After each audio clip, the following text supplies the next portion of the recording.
Hi పిల్లలు, welcome to Rambo stories. పాముకి గుణపాఠం చెప్పిన కోడిపెట్ట. అనగనగా ఒక చిన్న అడవి. అందులో ఒక కోడిపెట్ట ఉంది. అది ఒకసారి 10 గుడ్లు పెట్టి పొదిగింది. ఆ గుడ్లలోంచి బుజ్జి బుజ్జి కోడిపిల్లలు బయటకు వచ్చాయి. వాటిని చూసుకుని కోడిపెట్ట ఎంతో మురిసిపోయింది. పిల్లలు కొంచెం పెద్దయ్యాక ఒకరోజు వాటిని ఆరుబయటకు తీసుకువెళ్ళింది. గింజలు ఏరుకుని ఎలా తినాలో నేర్పించసాగింది.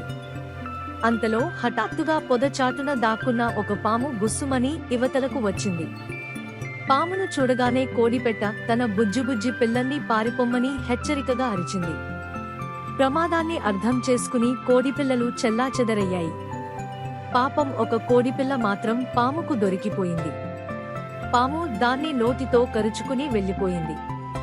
అది మొదలు ఆ పాము పొదల వెనుక చెట్ల చాటున మాటువేయడం, అదను దొరకగానే కోడిపిల్లను పట్టుకుని తినేయడం మొదలుపెట్టింది. తన పిల్లలు పాముకు ఆహారమవుతూ ఉండటం చూసి కోడిపెట్ట తట్టుకోలేకపోయింది. ఒకరోజు పాము కోసం వెతుకుతూ వెళ్ళింది. కొద్ది దూరంలో ఒక చెట్టు కింద పాము పుట్ట ఉంది. పాము అందులో నుంచి బయటకు వస్తూ కనిపించింది.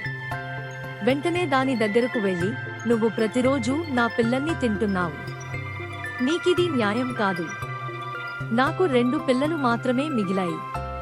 దయచేసి వాటిని తినకు" అంటూ ప్రాధేయపడింది. పాము నిర్లక్ష్యంగా, "పోవమ్మా, నేను నా ఆహారాన్ని తింటున్నాను. వద్దని చెప్పడానికి నువ్వెవరు? రేపు వచ్చి వాటిని కూడా తినేస్తాను" అంది. కోడిపెట్టె ఎంత బతిమాలినా పాము వినిపించుకోలేదు. పాముకి తగిన శాస్తి చేయాలనుకుంది కోడిపెట్ట. బాగా ఆలోచించాక ఒక మంచి ఉపాయం తట్టింది.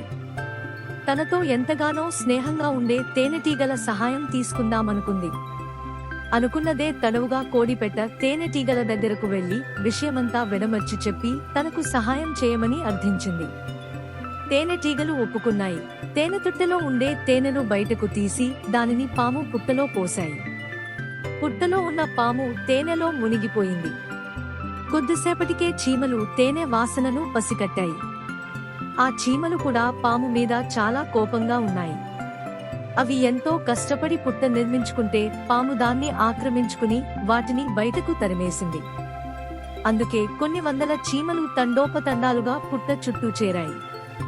చీమలను చూసి పాము భయంతో పారిపోవడానికి ప్రయత్నించింది. అయితే చీమలు దానికి ఆ అవకాశం ఇవ్వలేదు. ఒక్కసారిగా దాని మీదకు దాడి చేసి కసిదీరా కుట్టాయి. లబోదిబోమంటూ పాము అక్కడి నుండి దూరంగా పారిపోయింది. పాము బెడద తప్పిన కోడిపెట్ట మిగిలిన పిల్లలతో హాయిగా ఉండసాగింది.